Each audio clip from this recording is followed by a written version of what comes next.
Okay, so now we've created our bootstrap method and we created an ASA to signify that someone is eligible to vote, but we haven't yet actually implemented the functionality that ensures that a person has the ASA before they vote. So what we're going to do now is we're going to create a method that people can call to register with the DAO and get their ASA. So the first thing I want to do is I'm going to come over right above my vote function here, and I need a method, register method, that gives the person ASA and then freezes it. So remember, in our ASA creation, we set the freeze field, which allows this app to freeze the asset in a given account. And we want to do this so that that person doesn't vote and then give the ASA to someone else, and then they can vote using the same ASA. So what we're going to do is transfer it and then freeze it. Now this part is pretty simple. So we're going to write a method called register, and this is going to simply be a void return. And the first thing we want to do is we want to make sure that the person calling this method doesn't or does hold the asset. Or excuse me, no, doesn't hold the asset, right? So we only want people to have one asset of this registered ASA token. We don't want someone to have two because we want to have 1,000 members total. So we want to make sure that this person doesn't yet have one. So what I'm going to do is I'm going to assert this transaction sender. And then there's a method called asset balance. And I'm going to pass in this registered ASA ID dot value. Okay, so what this is going to do, it's going to return the balance that this account is holding of this asset. I want to make sure it's 0. Okay, so I'm basically saying make sure that this method can only be called once by any given account. Now, once I can be assured they don't already have the asset, I'm going to do a send asset transfer. And I'm going to pass in an object here. And in this object, I'm first going to define the X for asset. In this case, that is going to be this registered ASA ID value. And then I'm going to define the asset receiver. And so that's going to be this transaction.sender. And then finally, I'm going to define the asset amount equal to 1. So now that we have that, the next thing we want to do is actually freeze it. So I'm going to do send asset freeze. Now I'm going to specify the freeze asset, and that's going to be this registered ASA ID value, the freeze asset account, and that is going to be this transaction sender. So the freeze asset account is the account that we're going to be freezing. And then freeze asset frozen is going to be true. So we're basically saying send a freeze transaction that freezes the asset of this registered ASA ID value in this account. So we transfer it to the transaction sender and then freeze it in their account so they can no longer transfer it. And that's the totality of this method, or at least all we're going to write for now. So let's head on over to our test and talk about how we can test this. So if we come down, let me see, check my notes, see where I'm putting this. Okay, so if we come down here, I'm going to make a method called test register.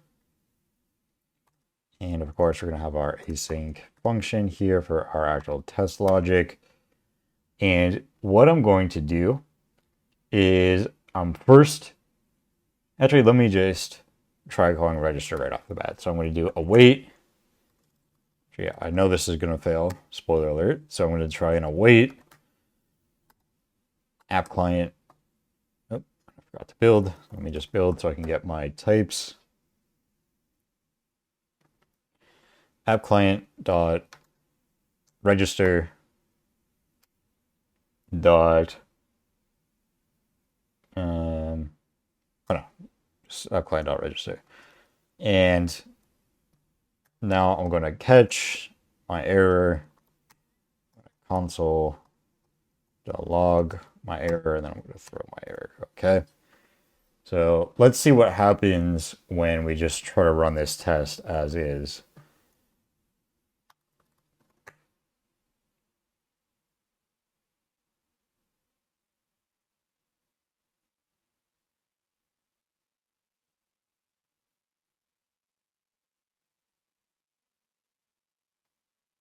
So we should see here, and just give this type of the future. So here we can see our error. So we got asset holding get is where the actual error was in our teal code, but we can come up here to actually read the error. So it says logic. Oh, that's right. So what's happening is that we're actually filling on this line, right? So what's happening is we try to get the balance of this account, but this account doesn't actually hold the ASA. Yeah, so, or actually that's not the problem yet. Let me comment this out before we get ahead of ourselves, actually.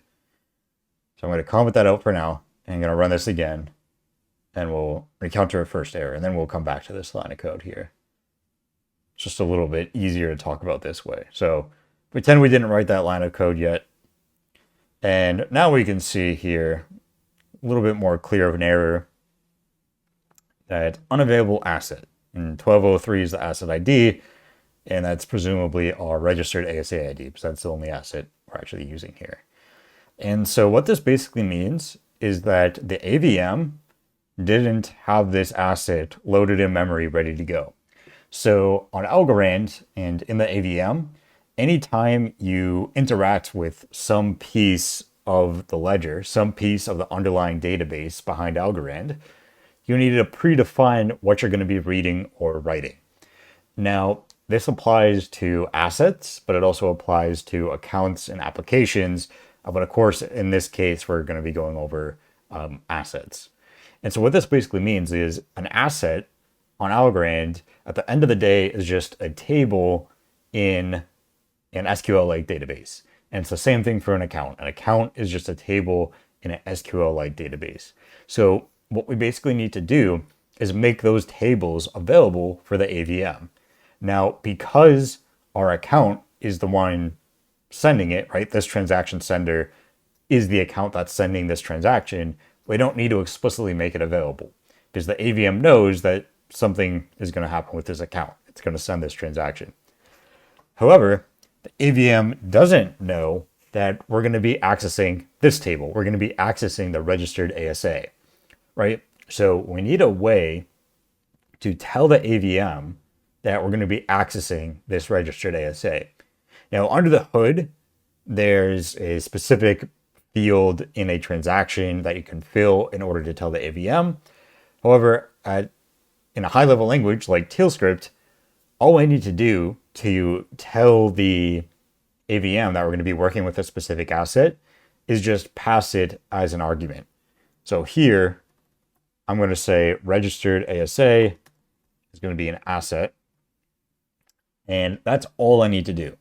You'll notice here, ESLint is going to complain about we're not using this variable, and that's actually okay. We don't actually need to use this variable. All we need to do is pass it as a parameter just so the AVM knows we're going to be accessing it. It's very important that we actually aren't using this value, because if I, for example, try to do something like this and just use the value passed in, what would happen is the user could decide which ASA this transaction is going to try to send. Now, in this case, the code would just outright fail because this app only holds the registered ASA. But in other cases, it's a security concern. So make sure that you're always reading, if you have like an asset stored in your global state, that you're always reading from your global state rather than your arguments, because the user can set your arguments to whatever. So basically, to recap, we pass in an argument of an asset to tell the AVM that we're going to be accessing this asset, but we don't necessarily need to use it in our method because we can just read the asset from our state. So let's go ahead and try to run this test again. Actually, it's going to fail because I need to now pass my registered ASA. Okay, so let me go run that again. So I updated my register function call here to pass in the registered ASA. And now if we try to run it again, let's see what happens. So we're going to run into another error. And this is the same error that we ran into before. Fee too small. So we're just going to come over here, update our send params, and set our fee algokit microalgos 2000. So again, same thing we did up here.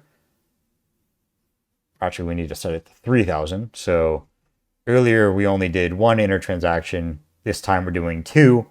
So we need to pay 1000 microalgo for our app call, 1000 microalgo for our transfer, and 1000 microalgo for our freeze. Okay, so now that's done. Let's go ahead and run that.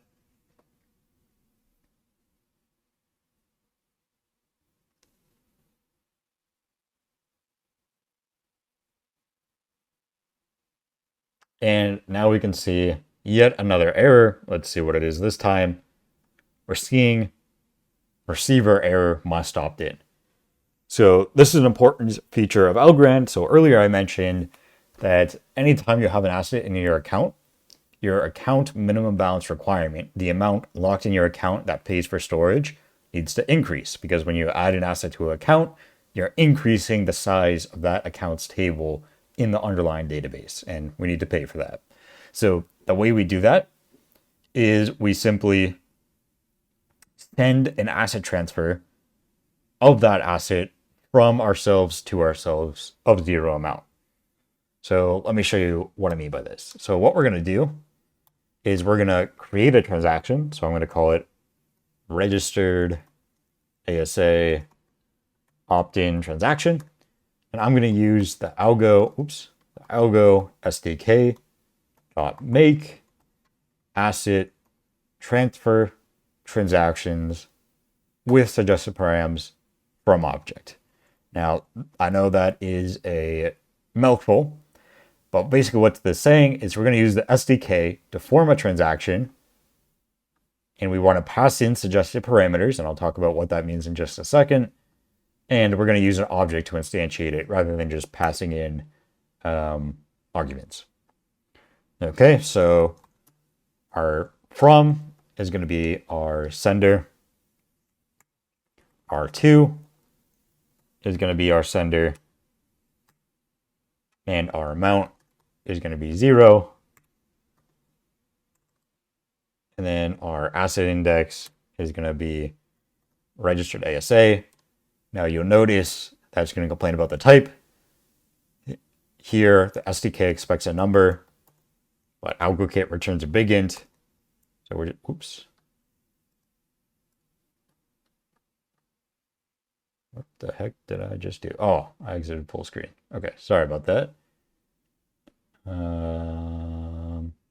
Okay, I just completely lost. Okay, give me 1 second to open that back up. I don't know what I just hit, but I hit something that closed it up. Okay, so sorry about that. So we need to cast our big int to a number here. So we just do a number big int. And now the last thing we need to pass in is our suggested parameters. So suggested parameters are basically information about the network that we need to pass to our transaction. So on Algorand, when you send a transaction, you need to define your fee, which round it's going to start being valid on, which round it's going to end being valid on, what is the genesis hash of the network that you're submitting it to, and a couple other fields.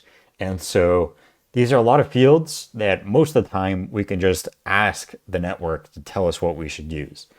And so in our case, we're going to use algokit.get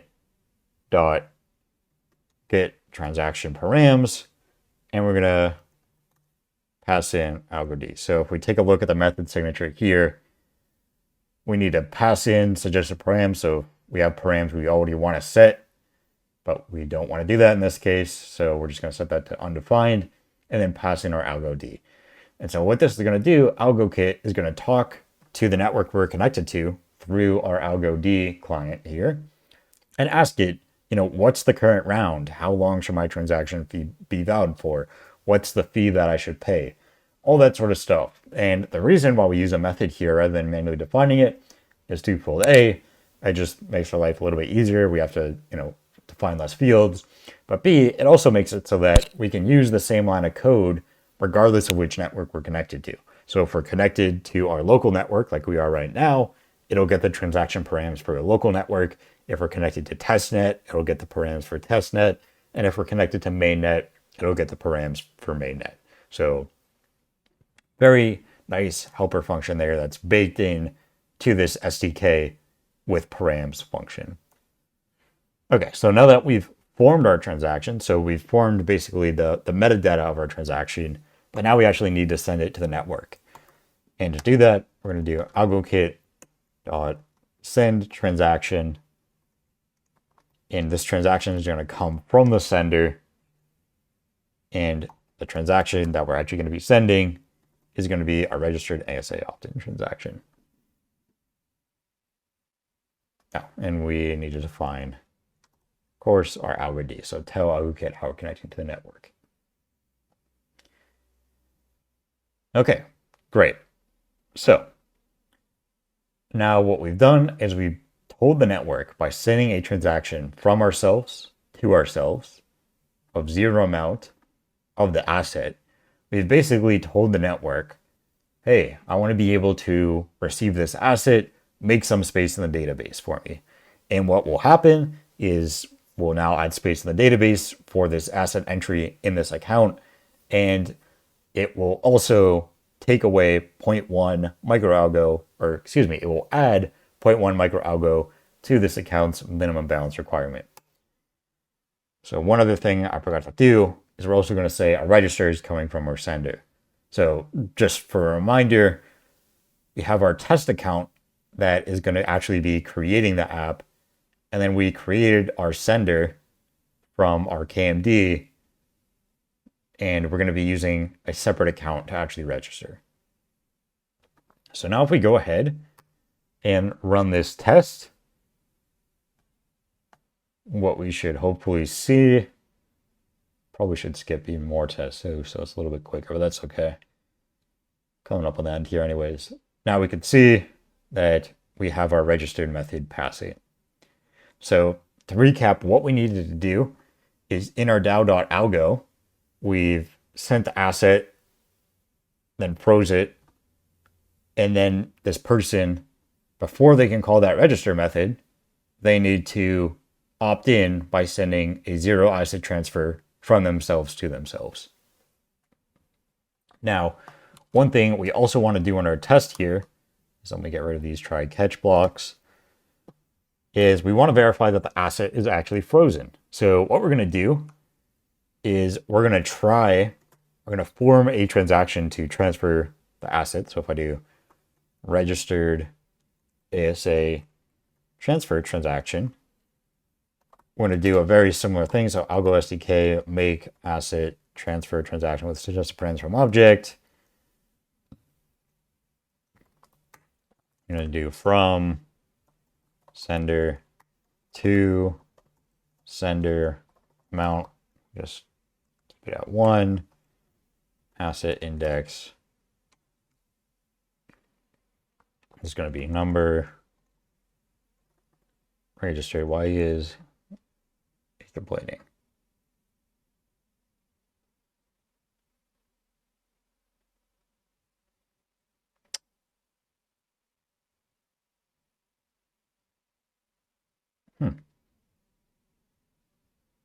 Obviously missing something here. Oh, it was just slow. Okay, that's fine. Okay, and then finally in my suggested params. I'm gonna get what is it? Get transaction params undefined buddy. And no, what is this? Registered ASA. Okay. So what we're going to try to do is send a registered ASA to the network. Actually, I shouldn't have gotten rid of my try catch yet. So let's try to send that and see what happens. We're going to wait.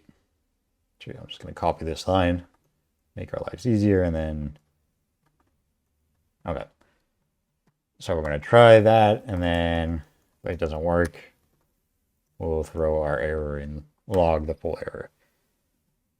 While that's running, let me skip some of the tests that we can skip. So I think skip that, skip that, skip that. Okay. So you can see here, the asset is frozen. So this transfer didn't work because our asset's frozen. So what we're basically going to do is expect this to reject to throw, right? And let's put this on a new line here and get rid of the try catch block. Okay. So now if we go ahead, is this still too long? Yeah. Yes, I'm still going to complain about that.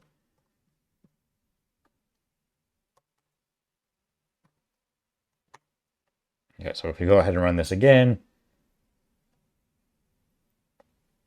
so basically what we're saying is we expect this to fail because it should be frozen.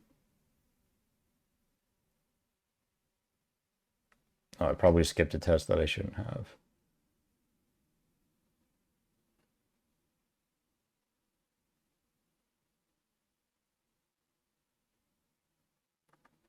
Let me remove these skips. Tried to save some time and I clearly messed something up, so let's try that again.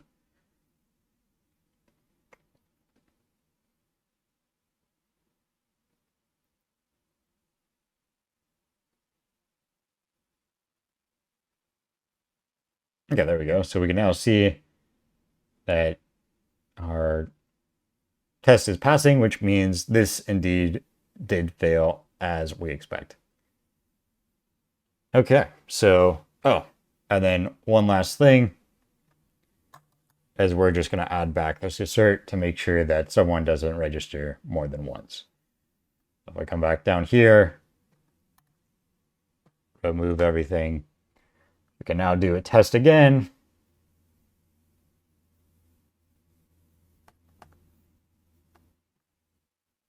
And everything should work. And then I forgot one last thing. So while those tests are running, one thing we want to do in our vote function is we want to assert that the person calling it does indeed have the asset. So we're going to assert this transaction.sender dot asset balance of our this registered ASA ID dot value is going to be equal to 1. Okay, and let me double check that we're not missing anything. Okay, I think we're good. So now let's just quickly add a test before we let me just make sure I'm putting this in the right place. So before we register, what I'm going to do is I'm going to try to vote. And this is a negative test, so it should fail because we don't yet have the asset. All right, so we expecting app client dot vote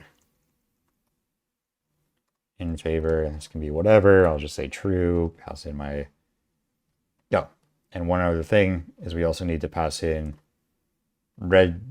registered ASA asset for the same exact reason that we added it before. We need to tell the AVM that we're accessing it and pass in our registered ASA. And then we expect this rejects to throw.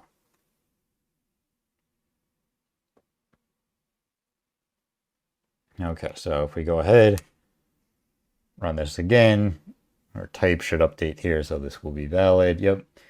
And we, oh, I think in my,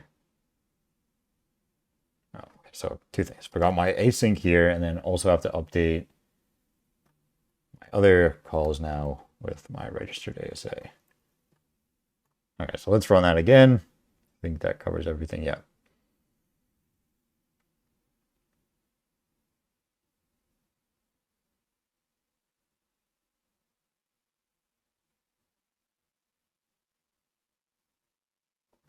Okay, so now all of our tests have passed, and this added test basically just makes sure that we cannot vote when we don't have the registered ASA.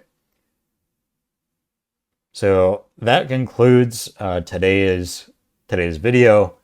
Now, there's a couple problems here that are still left. So the first one is that when a user registers, they get the ASA, but then they're stuck with it. There's no way for them, to undo their registration. So you'll want to think of ways that maybe we could do that. And then we'll also want to think of kind of longer term, right? Like, how do we prevent a single user from voting multiple times? So you might notice that this, if we go back here, this vote function, there's nothing preventing somebody from voting multiple times. And so basically, as long as you have the ASA, you can vote however many times you want, right? So we want to think about ways that we can prevent that from happening. And in general, again, just preventing, civil attacks and the kind of attacks that a single bad entity could employ. So these topics are mostly going to be covered in our intermediate series and our intermediate boot camp. I believe this concludes our beginner boot camp. We might add an additional module after this, just talking about how we can deregister and get the ASA back. Currently, at the time of recording, I'm not 100% sure if we're going to do that. So if there is a next video, you can go on to the next video to watch that. Otherwise, you need to go on to the intermediate playlist and continue on there. So I'll see you there, wherever that might end up.